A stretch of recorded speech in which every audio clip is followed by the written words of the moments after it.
ઘરે કોઈ મહેમાન આવ્યા શું? હા, મારી નાની બેન જલપાની સગાઈ નક્કી કરીને તો મારા મમ્મી પપ્પાની આમંત્રણ આપવા આવ્યા હતા. એટલે નક્કી કરી નાખ્યું એમ ને?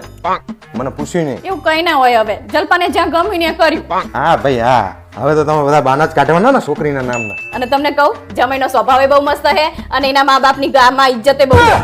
એટલે તારું કહેવાનું શું છે કે મારા કાકાનો સ્વભાવ સારો નહીં કે એના છોકરાનો સ્વભાવ સારો નહીં અને મારા ખાનદાન તો જાણે ગામમાં ઇજ્જત જ નહીં. જલપાને તો આ ઘરમાં આવું જ તું, પણ મને પહેલેથી ખબર હતી કે તારી માના જ પગ વાંકા હે. આવું શું કામ બોલો? મારી મમ્મીનો એમાં શું વાંક બચારીનો?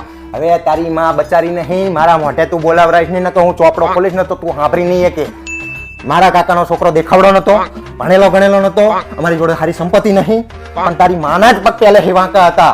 છોકરીને તો મારો ભાઈ ગમતો જ તો પહેલેથી, પણ મને ખબર જ હતી કે તારી ડોસી રહી ને એ સંબંધ નહીં જ થવા દે. અરે એવું કઈ નહીં યાર. જો મારી મમ્મીને એવું કહ્યું હોય કે છોકરો ભણેલો ગણેલો ઓછો હોય, દેખાવડો ઓછો હોય, તો મને આ ઘરમાં શું કામ આપે? એટલે તારું કહેવાનું એમ છે કે હું અપરના કાર્ય હું એમ?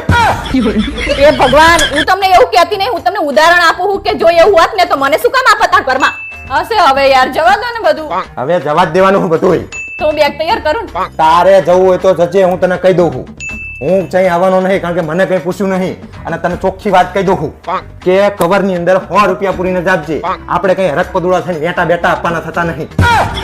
એનો મોટો જમે હું એકવાર તો પૂછવાની ફરજ બનતી હતી કે નહીં એમની, અને મને પૂછ્યો હોત ને તો એમને બીક હતી કે મને તો ખબર પડી જાય આપણે ચાઈ હવે આ સગાઈ તો ઠીક છે, એના લગ્નમાં આવવાનું થતું નહીં, હું તો રીહેને જ રહેવાનો હવે.